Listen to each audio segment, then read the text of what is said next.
जो नामों की एक सूची जैसा लगता है, वह वास्तव में परमेश्वर द्वारा संसार को चुपचाप आकार देने की कहानी है। यह है उस कहानी का सार। उत्पत्ति 10 जल प्रलय के बाद की पीढ़ियों को दर्ज करता है। नूह के पुत्र शेम, हाम और यापेत के संतानें हुईं और उनकी संतानें भी आगे बढ़ती गईं। इस अध्याय में नाम भरे हुए हैं, परिवार फैलते हैं, भाषाएं उभरती हैं, भूमियां बसाई जाती हैं। कुछ समुद्र तटों की ओर गए, कुछ घाटियों और मैदानों की ओर, कुछ नगरों की ओर। हर एक अपने अपने कुलों के अनुसार, भाषाओं के अनुसार, भूमियों के अनुसार और राष्ट्रों के अनुसार।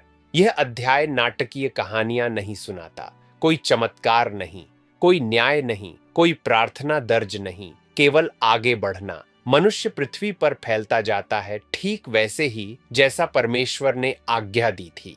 पर यह फैलाव अराजक नहीं है। राष्ट्रों का विवरण सावधानी से रखा गया है, सीमाएं बताई गई हैं, वंशावलियां सुरक्षित रखी गई हैं। निम्रोद का भी उल्लेख किया गया है, एक पराक्रमी शिकारी, धार्मिकता के कारण नहीं पर उसके प्रभाव के कारण। उत्पत्ति 10 एक सरल वाक्य के साथ समाप्त होती है। ये नूह के पुत्रों के कुल हैं और इन्हीं से पृथ्वी पर राष्ट्र फैल गए। परमेश्वर अब भी काम कर रहा है, न ऊंची आवाज में, न नाटकीय ढंग से, पर विश्वास योग्यता के साथ। हम इस कहानी से क्या सीखते हैं? पहली बात, परमेश्वर साधारण पीढ़ियों के द्वारा काम करता है। यहाँ अधिकांश जीवन केवल नामों से ही जाने जाते हैं। क्या आप विश्वास करते हैं कि जब आपका जीवन साधारण लगता है तब भी परमेश्वर कार्य कर रहा है? दूसरी बात, राष्ट्रों की विविधता परमेश्वर की योजना का हिस्सा है। कोई भूल नहीं, विभिन्न भाषाएं और भूमि उसकी आज्ञा के अंतर्गत उभरती हैं। क्या आप अन्य लोगों और संस्कृतियों को परमेश्वर की योजना के भीतर देखते हैं या उसके बाहर? तीसरी बात, धार्मिकता मिश्रित होने पर भी परमेश्वर की योजना आगे बढ़ती रहती है। हर नाम यहाँ विश्वास योग्य नहीं था, फिर भी परमेश्वर का उद्देश्य चलता रहा। क्या आप भरोसा कर सकते हैं कि परमेश्वर अपूर्ण लोगों और अपूर्ण इतिहासों के द्वारा भी काम करता है? हे विश्वास योग्य परमेश्वर, धन्यवाद कि तू पीढ़ियों के माध्यम से चुपचाप कार्य करता है। हमें भरोसा करना सिखा कि हमारे जीवन तेरी बड़ी कहानी में मायने रखते हैं। हमें सभी लोगों का सम्मान करना सिखा क्योंकि वे तेरी रचना का भाग हैं।